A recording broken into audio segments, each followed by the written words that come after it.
Assalamu alaikum wa rahmatullahi wa barakatuh. I am thankful to Allah subhanahu wa ta'ala for giving me this opportunity to meet you and share with you briefly in my observations on the role of youth and ulama in the 21st century. We may like it or not, but we have entered in an age in which information, knowledge and technology have integrated.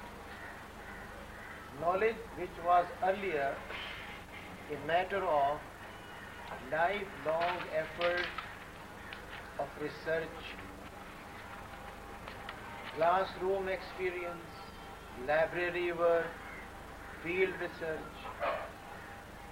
Similarly, technology, which was a matter of essentially technical facilities for economic development, both have integrated and knowledge has become technology based, which means if you want to find out which book exists in which library in the world, you don't have to travel thousands of miles to find out do they have the book in library or not.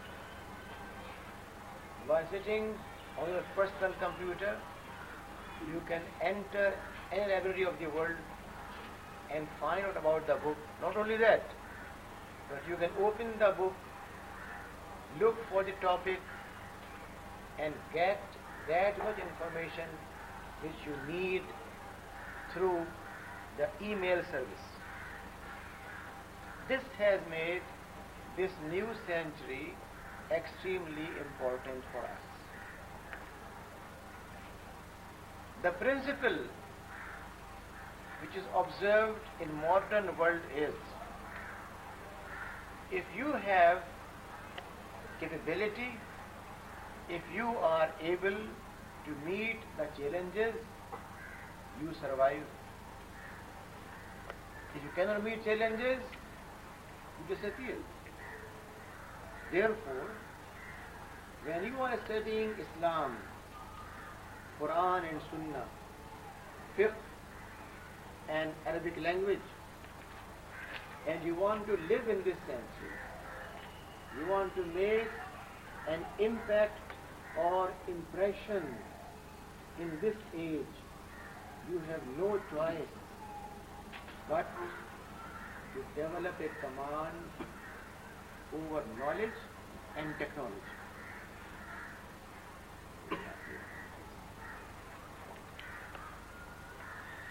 அன்புள்ள சகோதரர்களே, நான் அல்லாஹ் தஆலாவுக்கு நன்றி செலுத்துகின்றேன். அவன் உங்களை சந்தித்து உங்களோடு என்னுடைய அவதானங்களை, அனுபவங்களை பரிமாறிக்கொள்வதற்கு தந்திருக்கின்ற இந்த சந்தர்ப்பத்தை பற்றி. எனவே நான் உங்களுக்கு முன்னிலையிலே இளைஞர்கள், உலமாக்கள் இந்த 21ஆம் நூற்றாண்டில் வகிக்க வேண்டிய பங்கு பற்றி உங்களுக்கு மத்தியில் பேச விரும்புகின்றேன். நீங்கள் விரும்பினாலும் சரி, விரும்பாவிட்டாலும் சரி, இந்த நவீன உலகத்திலே தகவல், அறிவு, தொழில்நுட்பம் என்பன ஒன்று இணைக்கப்பட்டிருக்கின்றன. முன்னர் பழைய காலங்களிலே அறிவு என்பது வாழ்க்கை முழுவதும் தேட வேண்டியதாக இருந்தது.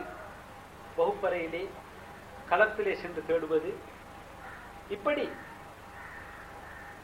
அறிவை தேட வேண்டியிருந்தது. அதே நேரம் தொழில்நுட்பம் என்பதோ அது பொருளாதார முன்னேற்றத்துக்கு, பொருளாதார அபிவிருத்திக்கு பயன்படுத்தக்கூடியதாகத்தான் இருந்தது.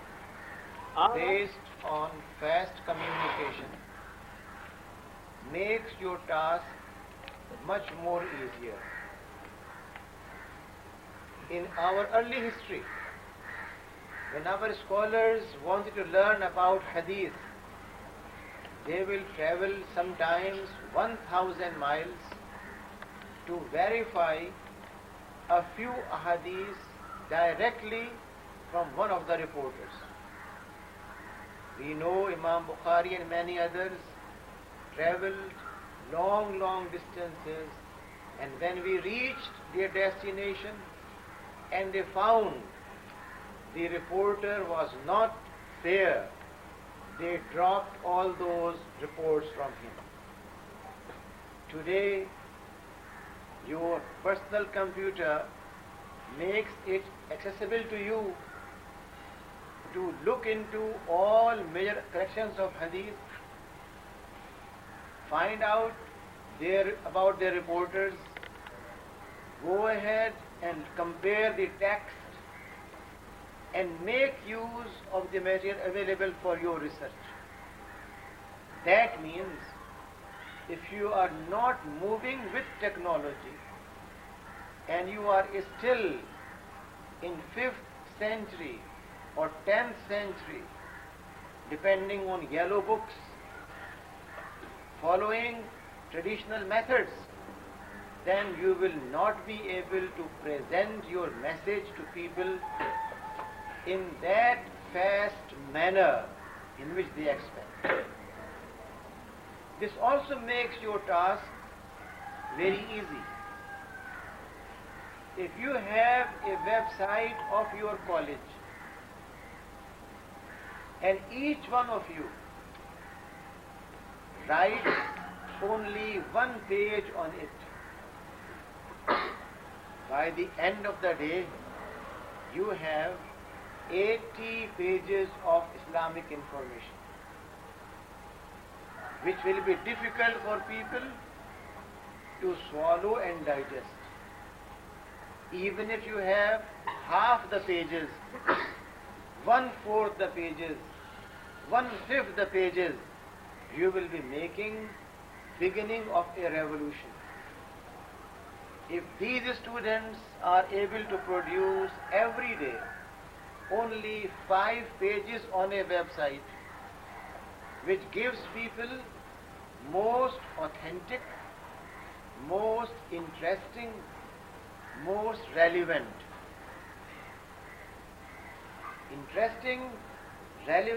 and authentic information, then they will know about Islam, and it is quite possible when they know about Islam in a simple manner, true information, in interesting way, they will become Muslims.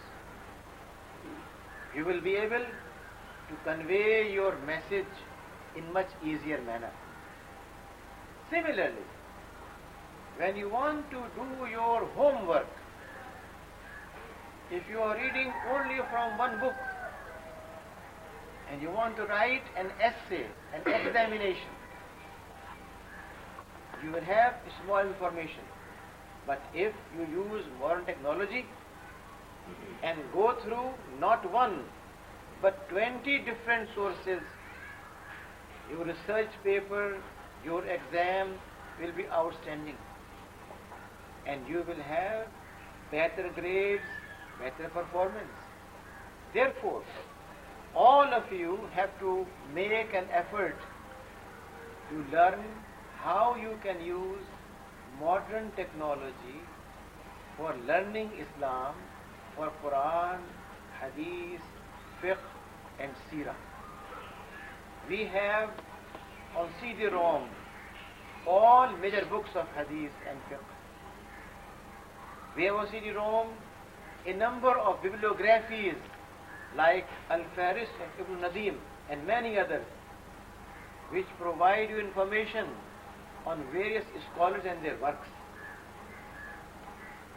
You only have to find out how to explore that area, and that will open, inshallah, a new world of information to you.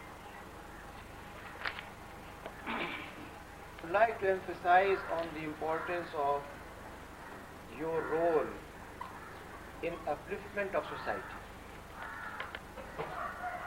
Muslim societies have masjid and madrasa as their nerve center. If masjid and madrasa improves and appears in good health, the whole society becomes healthy. It was in Masjid An-Nabi ﷺ that a small place known as Sufa was created to complement the masjid with madrasa. It became first Islamic university where the Sahaba were educated and trained by Rasulullah himself. That shows the importance of both the masjid and the institution of learning. So long as we kept masjid and madrasa integrated and we produced scholars of high caliber, not just people who go and lead prayer and recite a few ayat of the Quran, but people who knew what is the meaning of the Quran and how to apply the Quran and Sunnah in modern times. When we produce such people, Muslim society got elevated, upgraded and improved. But when we reduced the status of masjid and madrasa and kept it for producing imams for 5-time daily prayer, then the role of imam declined. The term imam originally meant leader of the community. The person who was economically high, in knowledge better than others, in taqwa having highest level, in confidence enjoying full support from people, was asked to lead as imam. Today, do we have in all masajid people who are economically independent? They have highest level of knowledge, they have full trust of the people, and at the same time they have maximum level of their character and conduct. I am sad to say not all masajid have this kind of imams. Consequently, society goes down. When leadership is weak, society becomes weaker. If you want to improve Muslim society in Sri Lanka, then you must uplift the level of educator, muallim and imam. If muallim gets respect from all people of society, and if imam acquires respectable place, society will grow. If it goes down, you will have a community more concerned about wealth, more concerned about material benefit, and having no concern about culture and civilization. Islamic culture and civilization is put in the minds of people not by the merchants, not by politicians, not by army officers, but only by muallimeen and imams. Therefore, if you have decided to come to this area and in future become teachers and imams, then you should know it is the most noble profession of the Anbiya, and as such you must do your best. You should not leave a single minute and learn as much as possible, not only Sharia subjects, but how to lead humanity. Leadership is not a matter of following others. It's a matter of leading others, guiding them. If your knowledge is of second rate, you can never lead. If your character is weaker, you can never lead. If people don't trust you, you can never lead. That means truthfulness, honesty, excellence in knowledge, improvement of taqwa and character, not to be misguided by the obscene and fahish literature that is available on websites, on TV programs, in books, but fully devoted to improvement of your Islamic conduct and behavior. If you take that as your guideline, if you commit that, you will never waste your time but utilize it for these good objectives, then future is yours. This country is yours. World is yours. But if you feel happy with a small appointment as a school teacher in a small school and never think your task is to lead the whole of humanity, then you will not be able to play your role.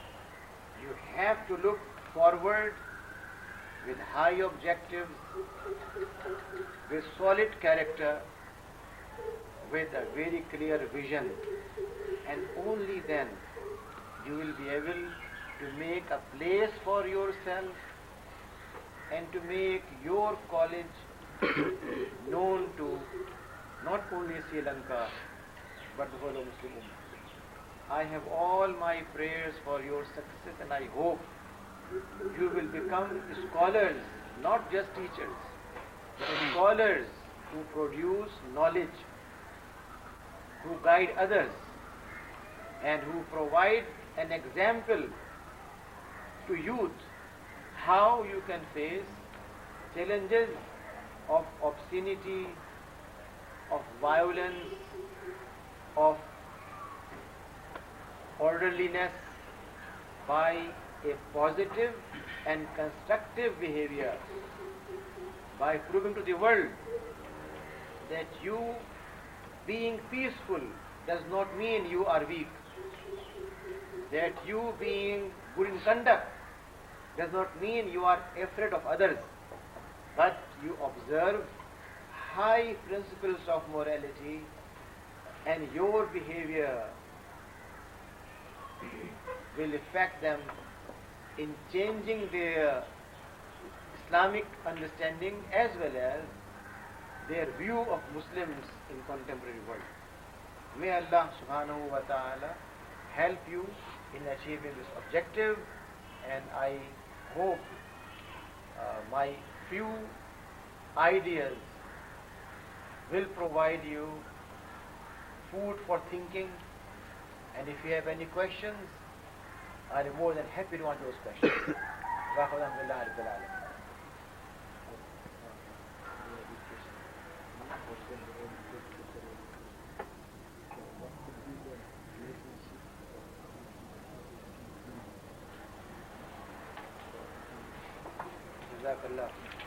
I'm glad you raised this question. When you are studying Sharia subjects, you are actually preparing yourself for the objective for which Islamic movements are created. Islamic movements have only one objective, that is to establish social justice in society. Social justice means adl in economy, adl in family, adl in political life, adl in your legal system, adl in your education. In the Quran, the term adl is used in the sense of putting a thing in proper place, creating balance, giving the due of a person, not exceeding. And therefore, Islamic movements want to create a society and a state where adl prevails.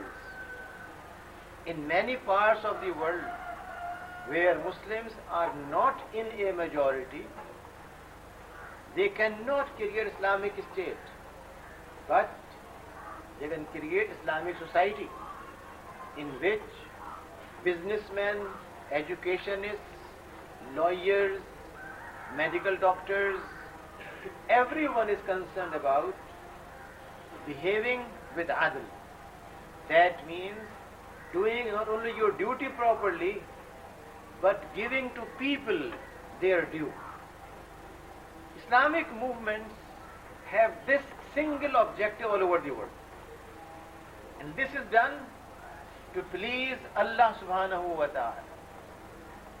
When you learn Sharia and you find out why a Muslim should have economic transactions based on halal, why a Muslim should have knowledge which is nafi' and useful and beneficial, and avoid that knowledge which is not nafi' and productive.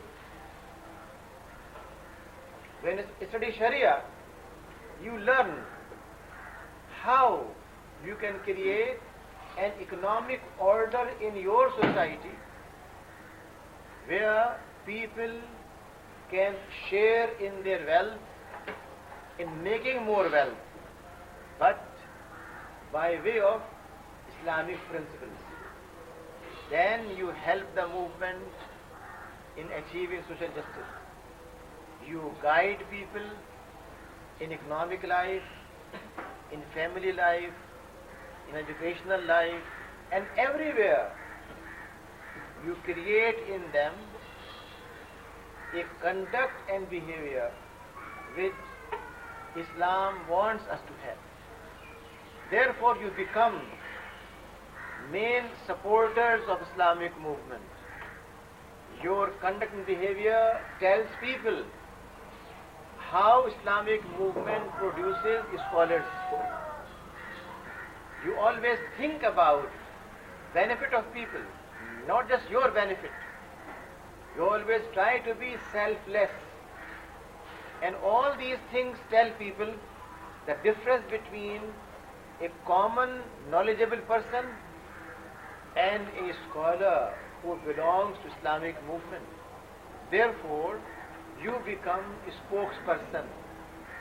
You become a symbol of Islamic movement. If someone meets you, learns from you something, also gets the message, Islamic movement has produced a person who is trustworthy, who is honest, who is helping.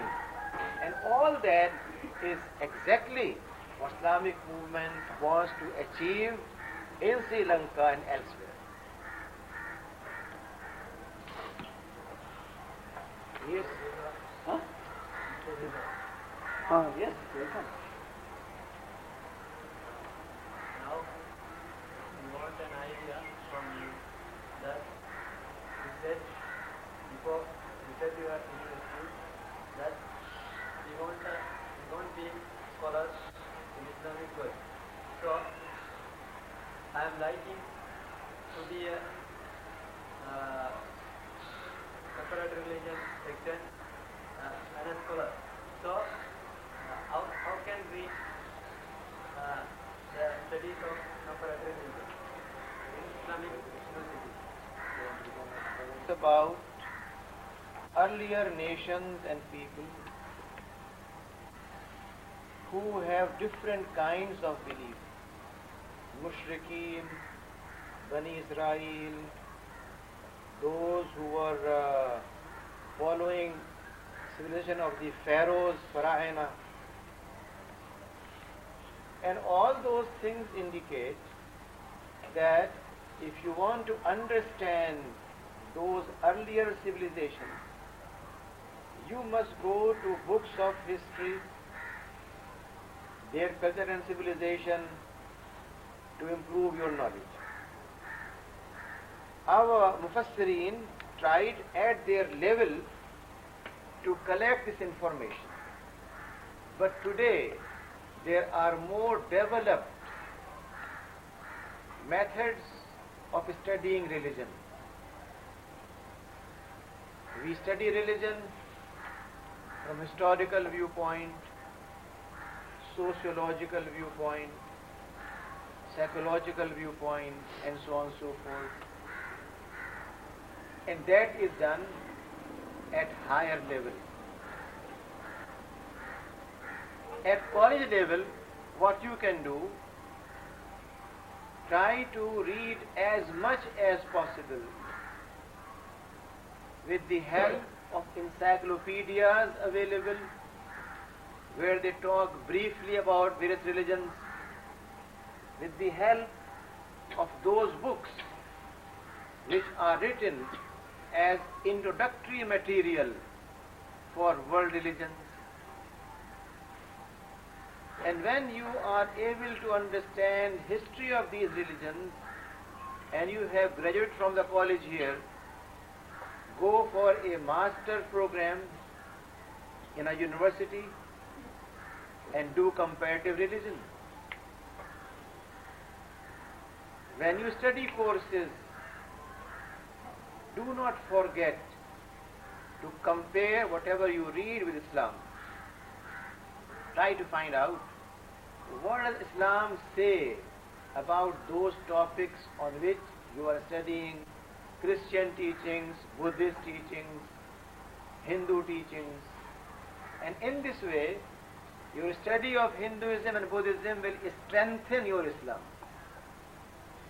make Islam more strong. But if you follow the Western methodology without taking help from Islamic sources, then you might end up in a confusion. Many people who study comparative religion ultimately come up and say, well, all religions believe in God, all religions believe in peace, all are equal. That is wrong.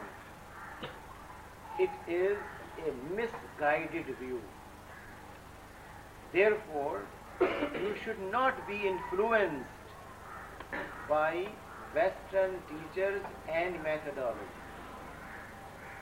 Read various religions, but keep on evaluating and comparing, and that will give you a correct understanding of those religions as well as make you a better Muslim. And you will never be confused.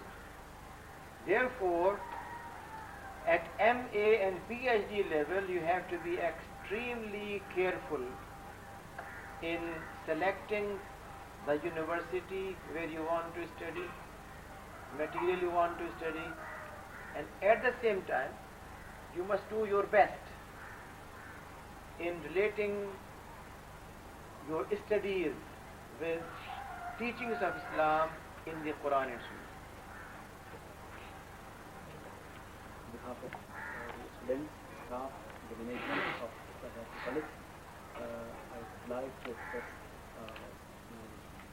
the gratitude during this speech and enlightening us about the importance of technology, education, and various other aspects. We hope, inshallah, your advisors would open many new avenues in this college, in our thinking, and we would be able to increase the level of this institution to a higher level, inshallah. Inshallah. Jazakumullah khair. Assalamu alaikum.